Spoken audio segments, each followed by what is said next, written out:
Les choses ont bien changé. D'abord, je ne vous accueille pas dans le bureau de Montaigne, puisque la mairie à l'époque n'était pas ici, c'est l'ancien archevêché. Oui, les choses ont beaucoup changé, bien entendu. Il y a des compétences qui n'appartiennent plus au maire. Vous parliez de contrôle des métiers, des corporations. Aujourd'hui, nous avons une loi sur la liberté du commerce et de l'industrie qui est héritée de la Révolution française, donc le maire n'intervient plus dans ce domaine. En revanche, il y a d'autres secteurs d'activité dont Montaigne ne s'occupait sans doute pas. Je pense en particulier à toute la question de l'éducation. La ville est responsable des écoles, de l'accueil de la petite enfance de façon générale, les crèches. Bon, le monde a changé, notre civilisation a changé. Quelques points communs, sans doute encore, bien sûr, la sécurité, même si aujourd'hui le maire n'a que des pouvoirs limités dans ce domaine, puisque l'ordre public relève du représentant de l'État, qui est le préfet. Vous voyez que le contexte est quand même essentiellement très différent.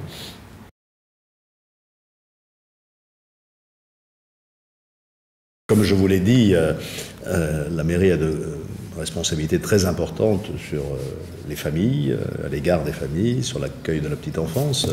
Aujourd'hui, beaucoup de jeunes femmes travaillent et c'est très bien, donc la garde des enfants est un souci quasiment quotidien et il faut beaucoup développer les formules d'accueil. L'école aussi, et puis à l'autre bout de la chaîne, on s'occupe aussi beaucoup des seniors qui sont de plus en plus nombreux avec le vieillissement de la population. Donc nous avons des résidences seniors, des clubs seniors qu'on essaye d'animer. Toutes sortes de préoccupations qui devaient être assez étrangères, j'imagine, à Montaigne. Alors quelles sont les préoccupations qu'on porte le plus souvent aux élus? Le logement est une difficulté à Bordeaux, puisque la population de la ville augmente, et que le logement social est encore insuffisamment développé. L'emploi aussi. Je ne pense pas qu'on allait voir Montaigne pour demander des emplois, alors qu'aujourd'hui, les services de la mairie sont très souvent sollicités.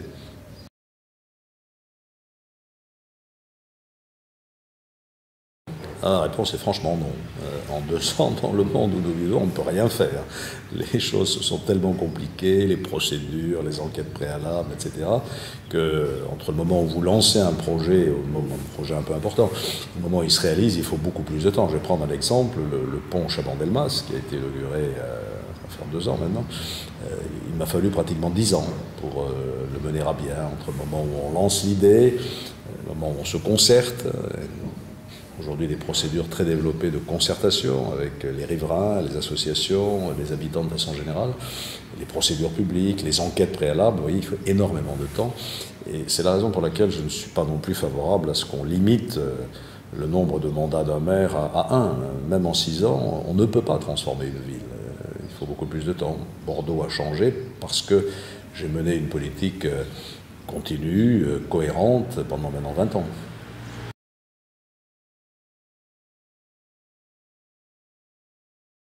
Dans une société où la mobilité est sans doute plus grande qu'elle ne l'était au XVIe siècle, donc on bouge, peut-être pas assez d'ailleurs, donc je ne pense pas qu'exiger qu'on soit né dans un territoire pour exercer une fonction locale soit nécessaire. En revanche, il faut y vivre, bien sûr, parce que si on veut percevoir l'esprit public et la façon dont les gens réagissent, bien, il vaut mieux s'immerger complètement dans la réalité.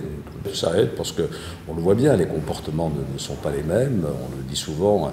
Il y a ici un esprit bordelais qui est difficile à définir d'ailleurs, mais qui est un peu hérité de Montaigne, qui est un esprit marqué par une forme de modération, de tempérance, de respect mutuel, de refus de l'extrémisme ou du fanatisme, qui est aussi une des marques de l'esprit bordelais, entretenu quelques siècles plus tard par Montesquieu, bien sûr.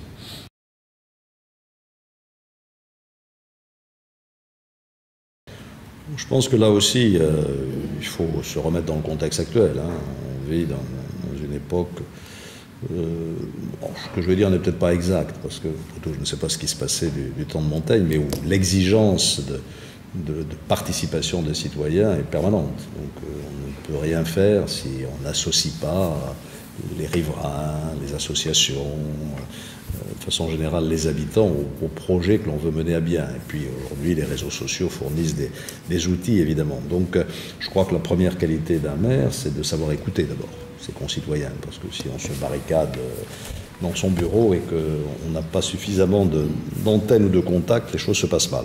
Et puis, peut-être que c'est sûrement aussi l'influence de Montaigne, je n'en sais rien. J'aime bien avoir des jugements équilibrés, donc c'est jamais tout blanc, tout noir.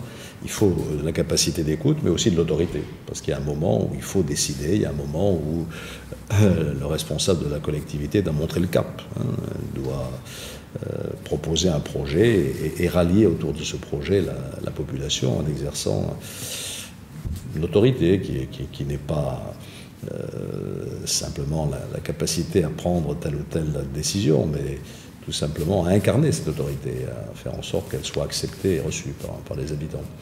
Un jour, je participais à un conseil de quartier, ça m'avait beaucoup marqué, et les habitants n'arrivaient pas à se mettre d'accord sur la question qui était à l'ordre du jour, qui n'était pas stratosphérique, hein, il s'agissait du sens de circulation d'une rue. Et à un moment donné, un des participants m'a dit « Monsieur le maire, vous voyez bien qu'on n'arrive pas à se mettre d'accord, donc il faut que quelqu'un tranche. C'est vous, puisqu'on vous a élu pour ça. Donc décidez, puis un jour, si vos décisions ne nous plaisent pas, ben on vous remplacera par quelqu'un d'autre. C'est ça la démocratie. »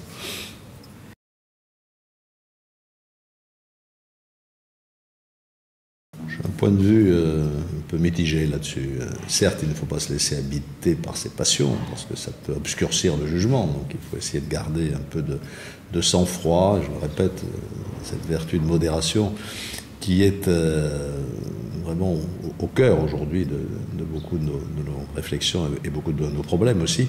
Cela dit, pour se consacrer sur la durée, hein, en 2 ans peut-être, on n'a pas besoin d'être totalement habité par sa fonction, je n'en sais rien, et pour se consacrer sur la longue durée à une ville, à la transformation d'une ville, il faut d'une certaine manière avoir la passion de sa ville. Hein, et c'est ce qui caractérise, je crois, aujourd'hui tous les maires de villes importantes, c'est qu'ils sont amoureux de leur ville, ils sont passionnés pour leur ville. Donc voilà, c'est un équilibre subtil entre la passion et le sang-froid.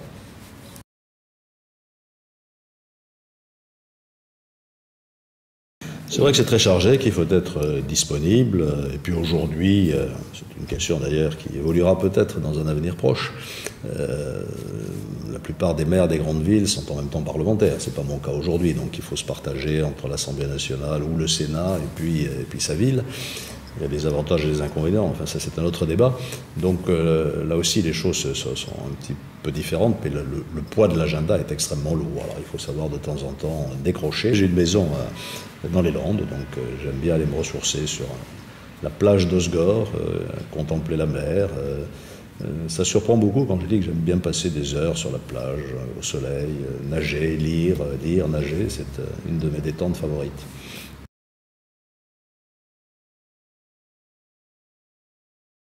Oui, bien sûr. Mes grands regrets, c'est de ne pas être écrivain, tout simplement, et de ne pas vivre de ma plume.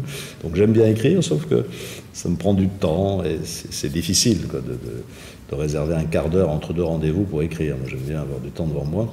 J'ai signé un contrat il y a quelque temps avec la maison d'édition qui publie cette belle collection que sont les dictionnaires amoureux, pour faire un dictionnaire amoureux de Bordeaux, sauf que j'ai déclaré forfait, parce que je n'y suis pas arrivé. On verra peut-être demain ou après-demain.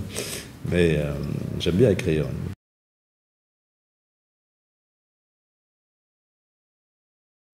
Oui, je pense que je n'ai pas renoncé à ma personnalité, mais je le répète, il ne s'agit pas d'imposer ses vues, il s'agit d'abord de les discuter, de les élaborer avec des équipes.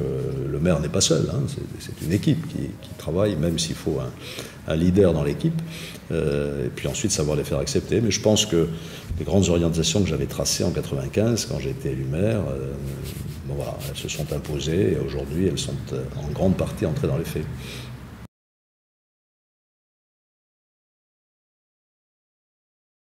Écoutez, là je crois que je dirais sans hésitation, bien qu'il y ait eu beaucoup de choses faites dans Bordeaux, que mon phare de Cornouailles, ce sont les quais de Bordeaux. Hein, parce que c'est une réussite, je crois, saluée de manière absolument unanime et en même temps une véritable révolution. Il faut se souvenir, c'était les quais de Bordeaux en centre-ville il y a 20 ans, c'est-à-dire un endroit quasiment infréquentable pour diverses raisons. Et aujourd'hui, c'est devenu un lieu de vie permanent. On s'y promène, on y fait du skate, du roller. On y fait ses courses le dimanche, on va se bronzer quand il fait beau sur la pelouse des Girondins, on fait du sport au Quai des Sports. Donc c'est vraiment un lieu de convivialité qui a fait renaître la ville. Et je crois que c'est une très belle réalisation qui est due à un paysagiste de très grand talent, on pourrait presque même dire de génie, Michel Courajou, avec qui j'ai beaucoup travaillé, parce qu'on les a fait ensemble d'une certaine manière. Lui était l'homme de l'art, moi j'ai été l'élu, et très souvent il expliquait que c'était ce dialogue entre l'élu et l'architecte qui permet d'arriver à ce que nous avons fait, avec évidemment ce lieu emblématique qui est devenu aujourd'hui l'image de Bordeaux, qui est le miroir d'eau devant la place de la Bourse. Un jour, j'ai interrogé Michel Courajou en lui disant « Mais comment vous est venue cette idée sur les quais ?» Ce n'était pas évident. Il m'a répondu « Je me suis mis un jour devant le palais de la Bourse, je me suis dit « Qu'est-ce qu'on peut faire d'aussi beau, d'aussi harmonieux, d'aussi parfait que cela ?» Ma réponse a été la même chose, donc je vais faire un miroir. Voilà. Donc l'idée est venue comme ça, je trouve que c'était une belle histoire.